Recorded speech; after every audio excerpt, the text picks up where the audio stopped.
Fala concurseira, fala concurseiro, aqui do canal do Doutor Concursos, tudo bem com vocês? Como vocês estão? Todo mundo estudando? Olha aí pessoal, eu espero que vocês estejam bastante animados para os concursos que vão vir por aí. Esse ano tem muita novidade surgindo, tem edital surgindo quase toda semana, anunciando concursos que vão vir por aí. É um ano eleitoral, então provavelmente os concursos vão ficar concentrados todos na primeira fase, no primeiro semestre do ano. Então você tem que estar preparado, você tem que estar acompanhando o ritmo aí e não pode parar de estudar. Tá? Aqui na Doutor Concursos a gente sempre traz material toda semana, preparando vocês para esses concursos que vão vir e atualizando você das informações que estão acontecendo no mundo. Tá? Então a gente começa o vídeo pedindo, como a gente faz toda semana, para você deixar o like para nós, muito importante. Se você está procurando conteúdo, se você já é inscrito no canal, então muito obrigado. Mas se você está chegando aqui, é novo no canal, quer se inteirar mais, toda semana a gente solta esses vídeos, sempre na segunda-feira. É um prazer produzir esse material para vocês. Então se inscreva no canal se você não é inscrito ainda e compartilha, deixa sua mensagem aí. Estou estudando a possibilidade da gente fazer uma aula só de resolução de questões, tá? E deve ser em breve. Então, muito obrigado pela tua participação aqui no nosso canal, tá legal? Vamos começar então com as informações âmbito nacional. Essa semana nós tivemos a informação aí, na verdade já tinha sido anunciado lá no dia 23 de fevereiro, mas agora essa semana entrou em vigor o novo RG, o novo documento de identidade nacional, a nova carteira de identidade nacional. Bom, isso já estava sendo anunciado pelo governo já há algum certo tempo. Não é um projeto muito novo, já é um projeto que já está vindo em tramitação aí dentro dos meios governamentais burocráticos e um decreto que foi assinado pela Presidência da República entrou em vigor e agora, a partir do dia 1º, você já pode providenciar a substituição do antigo documento de identidade, a antiga cédula de identidade, pela nova cédula de identidade. Esse novo RG, ele tem algumas vantagens tecnológicas, ele vai apresentar algumas características, ele vai vir com código de barras, ele vai vir com QR Code, você vai poder baixar aplicativos e ter o aplicativo no teu celular, não somente o documento em mídia física, ou seja, no papel. Você vai ter uma unificação, então agora não há mais a questão do RG, você vai ter a tua unificação através do CPF. Tá? Claro, o RG continua em atividade, mas as documentações agora todas vão ser concentradas no CPF do cidadão brasileiro. Isso, de uma certa forma, também é uma espécie de garantia de segurança. Por quê? Porque, em tese, você poderia tirar um RG, por exemplo, em cada um dos 27 estados da União. Então, isso não te dava uma certa garantia de que você não tivesse os seus dados, por exemplo, sendo utilizados num RG num outro estado, por uma pessoa mal intencionada, pessoas que clonam documentos, bandidos, etc. Agora, com essa concentração e isso sendo polarizado na esfera federal, vai abrir a possibilidade, inclusive, da emissão realmente de um documento único, tá? Que vai poder ser apresentado até internacionalmente. Ainda no Mercosul vai ser colocado isso em vigor, mas no exterior ainda não. Por quê? Porque esse novo documento de identidade ele vai vir com essa tecnologia MRZ, a Machine Readable Zone, ou seja, que é um documento que já vai vir com esse código para que ele sirva no futuro, tá? Como uma documentação de identificação de qualquer cidadão brasileiro em todo o planeta, tá? Claro que ainda essas documentações ainda vão ter um tempo, não precisa ninguém sair desesperado querendo trocar o documento. Não, não é isso. Isso inclusive ficou muito claro no anúncio que o governo fez. Quem já tem a documentação e precisa renovar esse documento, vai respeitar as idades, vai respeitar as faixas. Claro, as pessoas, as crianças novas agora, ou aqueles adolescentes que forem fazer o documento, já vão fazer dentro dessa identificação virtual nova. Se você tem um RG já antigo e vai renovar ele por alguma razão, é importante você saber que você automaticamente tem que estar com o RG aí, um documento de identificação minimamente utilizável, né? Então você vai proceder com essa mudança. E as pessoas acima de 60 anos não vão precisar trocar a documentação. O que se espera é que atenda-se a um padrão internacional de identificação que já existe e que esse documento facilite exatamente a nossa identificação concentrando isso dentro da plataforma GovBR e fazendo com que você tenha uma unificação dos documentos, para você não precisar ficar decorando, inclusive, vários números, vários dados.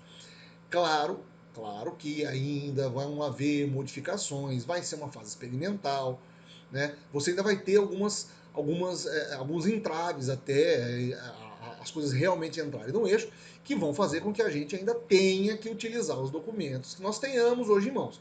Mas com muita tranquilidade, nós vamos então implementar a mudança gradativa dos documentos e isso muito provavelmente vai cair nas questões.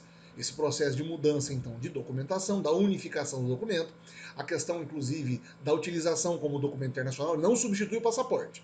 Ele não vai substituir o passaporte que nós podemos usar para viagens internacionais, jamais. Ainda vão ser necessários a apresentação dos documentos, mas ele já vai ter uma padronização internacional, tá? Além da questão da segurança e do controle desses dados na mão do cidadão brasileiro. Achei uma coisa interessante, acho um item muito importante, não somente para nós sabermos como cidadãos, você ficar atualizado como cidadão brasileiro, mas porque provavelmente as perguntas de atualidades vão em algum momento citar essa grande mudança aí que nós tivemos nessa questão burocrática de documentos dos brasileiros, tá legal? Outra notícia também, que aí já é âmbito internacional, mas que foi, às vezes por conta da guerra da Rússia e da Ucrânia, essas informações acabaram passando batidas, mas que faz parte daquele rol de informações que eu sempre digo que caem religiosamente quase nos concursos que são voltados para o meio ambiente. A ONU, através do painel intergovernamental sobre mudanças climáticas, a sigla é IPCC, divulgou um novo alerta em relação ao aquecimento global e principalmente relacionado aos eventos extremos climáticos em escala global. Eu já tenho batido nessa tecla aqui, você que acompanha o canal, se você está chegando agora, dá uma olhada nos vídeos anteriores, que volta e meia eu sempre trago essa informação aqui para vocês. A ONU está, desde o ano passado, alertando as nações do mundo de que algo precisa urgentemente ser feito para conter a elevação da temperatura em níveis globais. De 2,5 graus até 1,5 graus até 2030, até 2050, e agora este relatório deu um alerta que até 2100 os habitantes da Terra, ou seja, nós aqui na Terra, vamos ter até mais 4 vezes o número, vamos viver com 4 vezes mais potencialidades de eventos climáticos devastadores. E o pior, 3,3 bilhões de pessoas em todo o planeta, quase 40% da população do planeta Terra, tá, vão ser altamente vulneráveis a essas mudanças e 15 vezes mais propensas a morrer por condições extremas. Isso é um número, é um dado assustador. O Antônio Guterres, que é o secretário-geral da ONU, claro que no meio desse conflito todo que está acontecendo entre Ucrânia e Rússia, está com as atenções voltadas para isso. Mas, na segunda-feira da semana passada, esse relatório foi exibido, foi apresentado e, mais uma vez, chamou a atenção. Ele está alertando, as autoridades estão alertando e os países estão fazendo de conta que não está acontecendo nada. Os eventos climáticos que nós estamos vivendo, que o Brasil, por exemplo, viveu agora no começo do ano, são prova disso. As tempestades no sul da Bahia, as chuvas em Minas, Petrópolis. Ou seja, nós vamos estar muito mais vulneráveis a esses eventos climáticos catastróficos. Muita área de desertificação, chuvas, tsunamis, terremotos não, porque não influenciam, não são influenciados direto, mas a queda de geleiras, por exemplo, derretimento e aumento, derretimento das calotas polares e aumento de água, aumento dos níveis dos oceanos, que vão aumentar totalmente a evaporação, e isso gera tempestades muito mais fortes, muito mais devastadoras em áreas urbanas. A questão do desmatamento, e o Brasil é um dos maiores países vitimados com os desmatamentos, não é de hoje, a gente sabe bem disso. Pantanal e Amazônia estão aí com os incêndios de 2019 e 2020. Então, assim, nós estamos vivendo uma era de mudanças climáticas muito abruptas.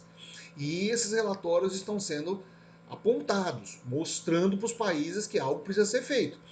as áreas, esse processo de industrialização, esse processo que nós estamos vivendo agora, de emissão de poluentes, isso vai, infelizmente, afetar cada vez mais o ecossistema do planeta como um todo. E nós só temos um planeta para viver.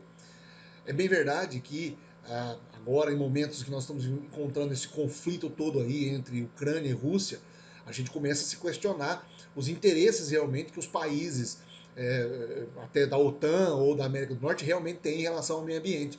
Eles não estão se ligando muito em relação a isso, não. Estão mais focados na questão econômica. Os bloqueios internacionais econômicos que estão sendo aplicados à Rússia são prova disso. O fato é que a gente está vivendo uma era em que grandes países vão começar a sentir essas mudanças climáticas. O Canadá, em 2021, sofreu uma onda de calor absurda, levando pessoas a óbito. Por quê? Porque as pessoas não estão acostumadas a usar ar-condicionado lá. As temperaturas são altíssimas. As temperaturas atingem a casa dos 50 graus Celsius. Então veja, nós estamos lidando com mudanças climáticas muito, muito bruscas. E esse relatório dá um panorama de que até 2100, mesmo que nós tenhamos uma redução dos níveis de poluição, que a gente mantenha as temperaturas sob controle, esses eventos climáticos irão acontecer com muito mais força e intensidade. Algo que precisa ser estudado, que você precisa saber, que você precisa acompanhar, porque vai cair nos concursos, tá legal, gente? Depois, outra também do âmbito internacional foi a destruição, as imagens da destruição do maior avião de carga do mundo, o Mriya, que é um avião ucraniano.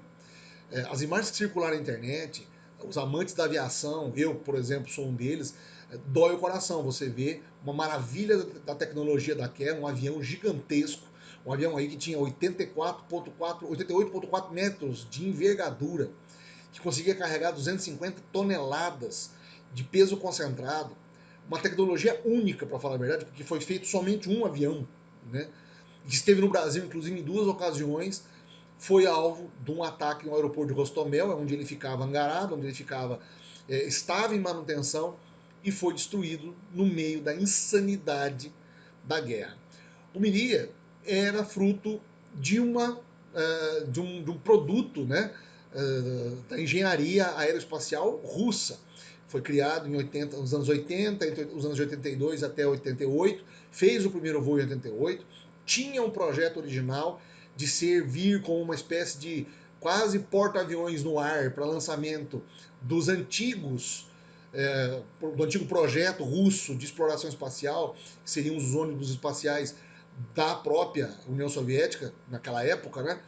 Que era um projeto Energia, mas que foi, depois da dissolução da União Soviética, foi engavetado, e aí o Mriya acabou ficando um pouco sem utilidade. Depois ele foi reaproveitado pelo governo ucraniano, já com a separação da Ucrânia da União Soviética, para empresas como fretamento para voos de transporte de cargas muito específicas, cargas muito grandes ou cargas muito pesadas que precisavam ser transportadas com muita velocidade, que não tinham como ser transportadas, por exemplo, por via terrestre ou via marítima.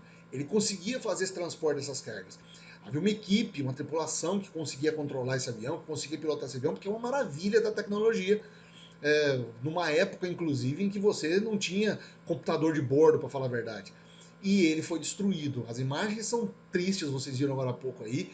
Uma equipe do canal estatal russo, Canal 1, vai até lá, consegue filmar um avião, o que confirmou as informações, porque as informações iniciais saíram no final de semana da semana passada. E aí, durante a semana, ainda tinha alguma expectativa de que não fosse um equívoco, até que o canal russo consegue ir lá filmar o aeroporto, o ataque ao aeroporto, e aí consegue ver as imagens do avião destruído. Muita tristeza para quem é amante da aviação, e também vai ter um certo impacto na economia, porque essas cargas agora vão. Os custos de transporte dele eram muito inferiores em relação ao custo de transporte marítimo, por exemplo. Então, são efeitos da guerra. E aí, por isso que eu quis trazer também essa informação, pela questão financeira, porque eu acho que é uma pauta interessante, são aquelas pautas exóticas que de vez em quando acontecem aí nos concursos, mas também fazendo meio que um levantamento sobre a semana da guerra. Nós já estamos entrando na segunda semana e eu preciso trazer duas informações rápidas para vocês que aconteceram, uma envolvendo o Brasil e a outra envolvendo o próprio cenário de guerra. Né?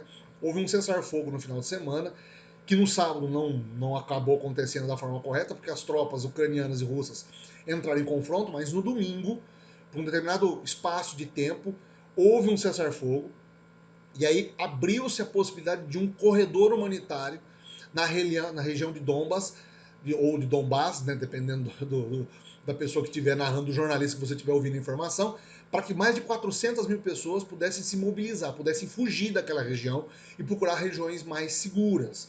Esses corredores humanitários estavam sendo solicitados pela comunidade internacional para a Ucrânia e também para o exército russo. Na sexta-feira da semana passada foi anunciado que então haveria um cessar-fogo para que essas comunidades pudessem fugir com uma certa segurança no meio do conflito. Mas no sábado acabou não acontecendo isso. No domingo acontecem essas fugas, mais de 400 mil pessoas tentando se mobilizar. O número hoje de refugiados já está chegando na marca de 1,5 milhão de refugiados, dependendo do veículo de comunicação, porque as informações são um pouco desencontradas. E isso, de uma maneira geral, está sendo absorvido pela Polônia, que é o principal país que faz fronteira com a Ucrânia e que abriu as fronteiras para a recepção desses refugiados, dessas pessoas que estão fugindo do confronto. Bom, isso é uma informação importante que você precisa saber, que talvez vá cair nos concursos também. Em compensação, aqui no Brasil, nós tivemos a situação do deputado estadual pelo estado de São Paulo, o Arthur Duval, o Arthur Mamãe Falei, que é o nome que ele utiliza, que vai até a Ucrânia, faz uma viagem lá de uma espécie de missão humanitária para levar doações para lá, aproveitou para posar dessa fotografia que vocês estão vendo aí, na produção de coquetel Molotov contra os russos. Ele tem todo um discurso de centro-direita contra a Rússia. Porém, na sexta-feira da semana passada, áudios vazaram, áudios que ele teria enviado para um grupo de amigos, falando sobre as mulheres ucranianas, as refugiadas ucranianas, e afirmações absolutamente descabidas, machistas, sexistas, que nem me vem ao caso aqui pronunciar, porque são tão absurdas, tão abjetas, mas que, enfim.